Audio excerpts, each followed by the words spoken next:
Cool? Drool? No. Tool?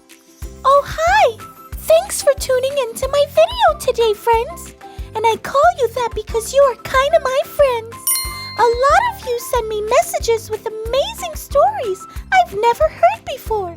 It makes me realize that we are all very different, but we are each still really cool in our own ways. So what's new with me? There's this talent show coming up at my school, and I thought I would enter. I'm super nervous about it because I'm going to write my own song to sing for everyone. Except I'm stuck. I wish I could be like all the famous singers out there. They make it look so easy.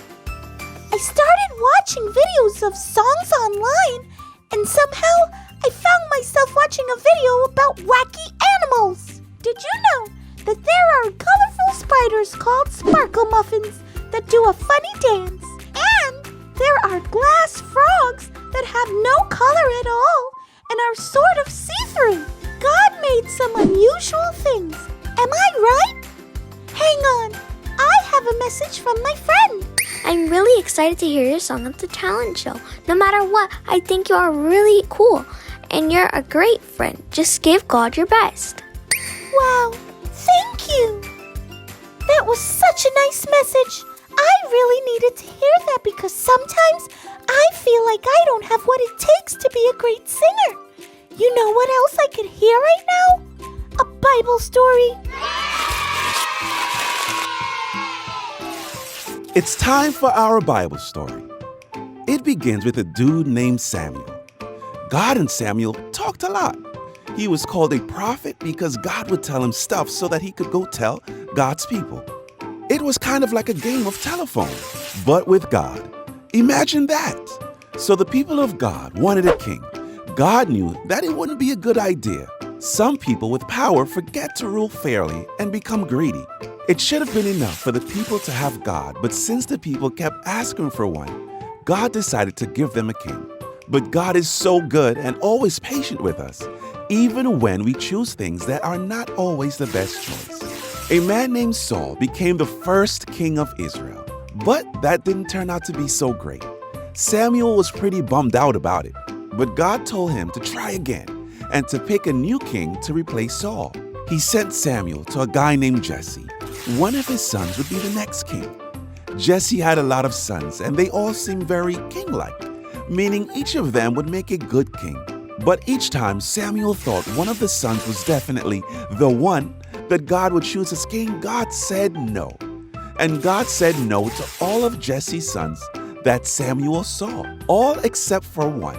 David was Jesse's youngest son.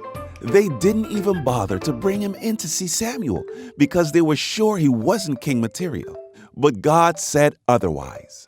The moment David was called for and walked into the room, God practically shouted to Samuel, "That's my guy. He's the one." This was an unusual choice. David was chosen by God as the next king of his people. He wasn't perfect, but the smallest of Jesse's sons turned out to be a truly great king who had a heart that was after God's own heart. This story is living proof that God uses unlikely people. Wow, God chose the youngest and smallest son to become king. That's so neat. I'm surprised at how much God uses unlikely people. But just because someone is unlikely to get chosen, that doesn't mean they're not a good choice. So even though I might not be the best singer or songwriter in my school, I could still share my song with everyone. And who knows, people might really like it. I don't have to be like everybody else. I mean, God made really unique animals like the sparkle muffin spider and the glass frog. I know God made me unique too. And getting the message from my friend earlier really cheered me up.